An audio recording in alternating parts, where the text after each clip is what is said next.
One of my favorite quotes is a quote, or I guess it's more of a question, and it's, how do you eat an elephant? And of course, the answer is one bite at a time. And that's exactly how I like to approach learning music. This video here is a continuation from this video I did here on major scales. Now we're going to take a look and continue to explore what these scales are and how we're going to use them. I want to talk some more about the minor scale, specifically the harmonic minor scale. So let's discuss.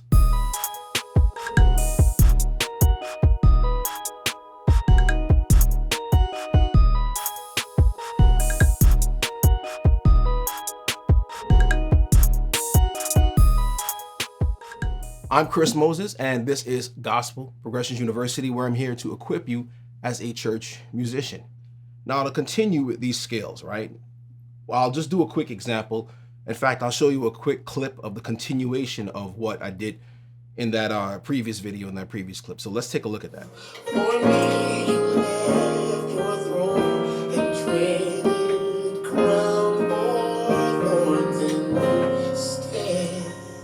So now you notice here, right, that the chords are here, right? We have, this is our first chord. All right.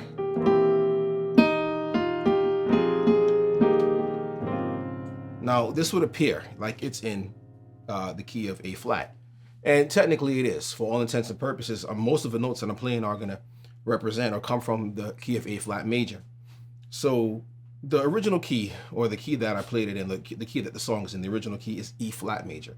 And E flat majors, we know, we're going to have E flat, F, G, A flat, B flat, C, D, and of course, E flat again. So we can do a quick recap on what I did in that previous video. We were speaking a lot about the major scale and, how we would use them in the different positions or inversions that they would come up in.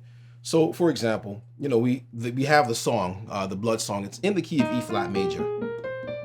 And there are two things that we need to realize when we're playing chords and scales. Whenever we say that something is in a particular key, we're not necessarily saying that all the chords have to stick to that diatonic scale, meaning that the first chord is E flat major, F minor, and then, you did G minor, A flat major, B flat major, C minor, D diminished, right? And then back to E flat. And you cannot leave those. That's not what that means. Normally, when something is in a key of, it's talking about the key center. And you may know this, but what a lot of people don't realize is that when they say, well, what key is this in? What they're really saying is, what's the most prominent notes? Where do these chords resolve? The most prominent notes that are in the scale are going to be played particularly and most likely on top. Except that if you take a look at that other video, one of the parts that they ended there, they ended on that, or it was held out on an A, right? And it's in the key of E flat. But I do go into an explanation of why. But a quick and a brief explanation of that would be because they're looking for something that's stylistic, and the melody is going to just kind of stand out for a bit. But this is not a practice that is going to happen all the time. So if I'm playing something in E flat, it doesn't matter so much what I do in the middle or necessarily in the bottom, but the melodic sound, the notes that I'm playing on top, the things that stick out are going to be the top notes. This is what people are going to hear the most. And this is what represents the key. So in other words, if I'm doing, the melody, you have that, right? It's super sped up. So with this melody, this can say, okay, well, this can sound like E flat. It can also sound like A flat, because the notes here are representative of both. So they can overlap. But largely, if we're thinking about this is the key that we're in, we don't have a left hand, we're just keeping this out. We're going to play it here on the right side. So it's going to be representative of the major scale. So we understand that our melody is largely going to be played in the right hand. Those frequencies and those higher sounds are going to be picked up first by the ear. And it dictates, well, if you're playing these notes here, this is how whenever you listen to a song, okay, what key it's in, I'm not necessarily listening for the middle tones because those are all color tones. I could listen for the bass, but the bass can also be substituted for something else. I would use that as an anchor, but largely I'm listening to the melody to say, okay, well, it's in this key. Then now what can possibly harmonize with it? And so we know that we have a chord progression that goes from our here. All right. None of which these two notes here between these two are not in the key of E flat major. The notes that fit E flat are 6, 1, 2, 3, 4, 5, 6 notes that are shared between E flat and 1, 2, 3, 4, 5, 6 notes that are shared with A flat. So what's 1 for E flat is the 5th interval of A flat. 2 for E flat is 6 for A flat. 3 for E flat is 7 for A flat. And 1 for A flat is 4 for E flat. 2 for A flat is 5 for E flat. 3 for A flat is 6 for E flat. So all these scale tones, they actually overlap, except for the D flat. Of course, there's no D flat in E flat major, and there's no D in A flat major. But what we can do is use the melody and the notes that overlap, and we can create that.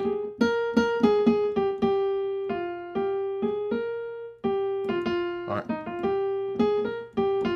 So we can leave that there. Or we could say that we're doing a 2 and a 5 and a 1 in the key of A flat, meaning 2, we can do this, 5, and instead of doing this here, we can do this.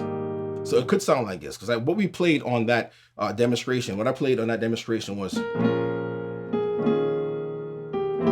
okay, and this E has nothing to do with either E flat or A flat. So where does it come from?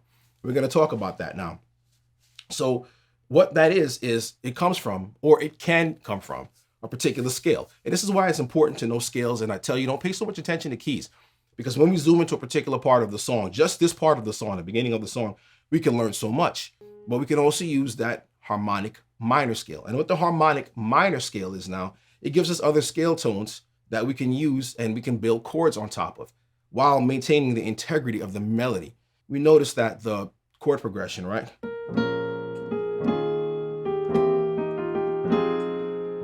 Okay, it resolves to this F minor. So what else can we think of that would go with the F minor? There are quite a few scales that are minor scales that would go with it.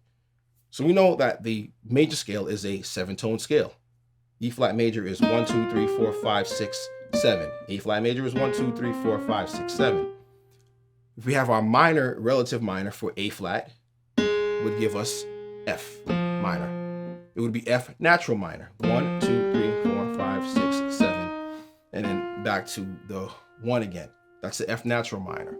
The harmonic minor is basically the same thing, except for one note. The E flat turns into an E, and then we have it going right into F. Now that's what we're going to do here. So when we have our chord substitution, of course, we started out in the key of E flat, and that song, the Blood Song, is in the key of E flat. So there are several things we can do. So we can play this here. All right, if say, for example, I just wanted to play, all right, or rather,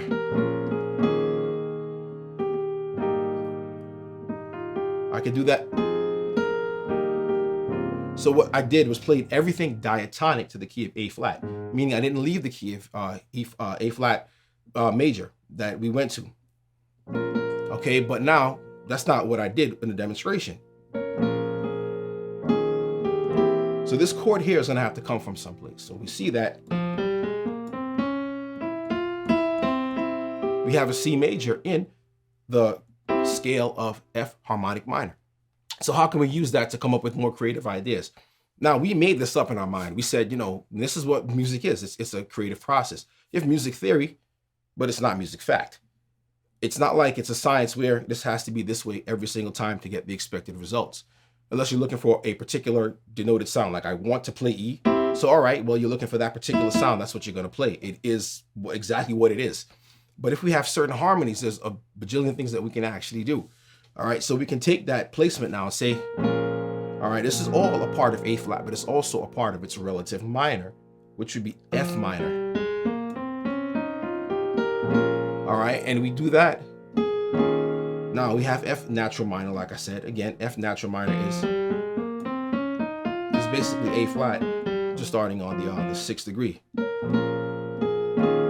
Now we change. Okay, so now we have this here, and then we can go right back to we can resolve to the F minor. It is a resolution, and I'll show you why I say that. So now, whenever we're doing chord progressions, if you notice with gospel, whenever we move, we're going to move in what's called a 2-5-1 chord progression. And the 2-5-1 chord progression, typically, we're going to add something else to the chord. So if I do a 2-5-1, I'm in E flat, and I want to go to the 4 chord, I'm going to do a 2-5-1. That's the typical kind of thing. The reason is because there's only one note that separates the two. Between in any major scale, there's going to be one note that separates the keys of E flat, B flat, and A flat, or E flat, A flat, and B flat, right? And in this case, the one note is D flat. So we can add the D flat as a harmony in the middle, still keep the melody true to E flat. Okay, and go here. And then we stay, now we're in D flat and A flat. But as far as the F harmonic minor is concerned, it's not necessarily a key that you're playing in, like the key of F harmonic minor. There's no such thing.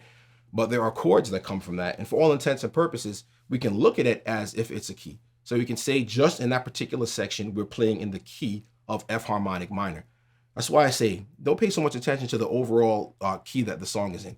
Because yeah, knowing the key will give you, well, I know what the melody is, so the melody is in E flat or the melody is in C, because most of the notes are diatonic to some major scale, so it's going to be C. But in this case, we're looking at it, we're zooming into one particular part.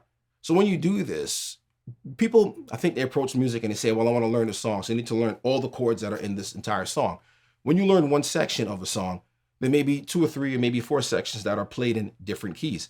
Once you can learn those 2 or 3 parts, then you have the entire song. You know what the rest of the changes are. But that particular part, when you approach it, you could say, well, what can I use for this? And again, it's music theory. This is what you can use. You can use the harmonic minor because of the way the chord structures are. And I'll show you. We can change the harmonies a bit, change the bass lines, but the inner voicings, meaning the inner notes, are going to give a different color. So we can do something like this, using just the, or mostly the harmonic minor, F harmonic minor. So keep in mind. All right, so we know this is, of course, E flat and A flat. All right. All right. So that's where our chord will resolve. In other words, say F minor or F harmonic minor was a key, and we wanted to resolve like we do with everything else as a 2-5-1. 2, 5, all right, 1, and we're still technically, we can even do this as a 1. We could stick to that key of, or scale of F harmonic minor. The thing is this, E flat doesn't care, no key cares, no melody cares, particularly what you want to use in the middle. When I say it doesn't care, there's so many ways that you can actually harmonize a melody. You know, this note can match E flat, it can match C, it can match A flat, it can match A flat or A rather, it can match G. You know, it can match. There's so many things that you can do with it. You're not limited, but you don't want to just come to the keyboard. But let me just listen, see what matches and mess around. You want to learn at least one scale. You have now another scale. You have the harmonic minor, just like the natural minor, except that the 6th degree, 1, 2, 3, 4, 5, 6. I'm sorry, the 7th degree is going to be a natural 7 and back to the 1. So 2. And you can do other things like this. Okay, but I don't want to talk too much about that. That is something else that may be a little bit more complicated. But the point being here, that is another scale, another idea of scales that actually contain a minor chord. So remember this, you're keeping your melody on top. The harmony is going to be in the middle voicing, and you can change around your bass if you want to. There are things that you can do that may be outside of the key that you're playing in, but still this chord here would represent F harmonic minor, or it could represent A flat, okay? Or it can represent D flat itself. All right. Again, there's no real, I should say, there's no real rule to where you want to go. Just let your imagination go. As long as you're keeping the melody on top. But learning your scales gives you a whole world of different chords and different progressions that you can use to enhance your music, to get a better sound, a different sound, a more colorful sound. All right, so I hope that's helped you. God bless you. And if you have any questions, you can go ahead and just, leave me a question in the comment section. And if you want to learn more about scales and then pertaining to gospel music, head on over to my website. You can download my free guide. It's called What Do Pros Know That You Don't? It's at gospelprogressionsuniversity.com/gospel keys pro. I'll go and I'll leave the link in the description, and I'll see you in the next video. Be blessed.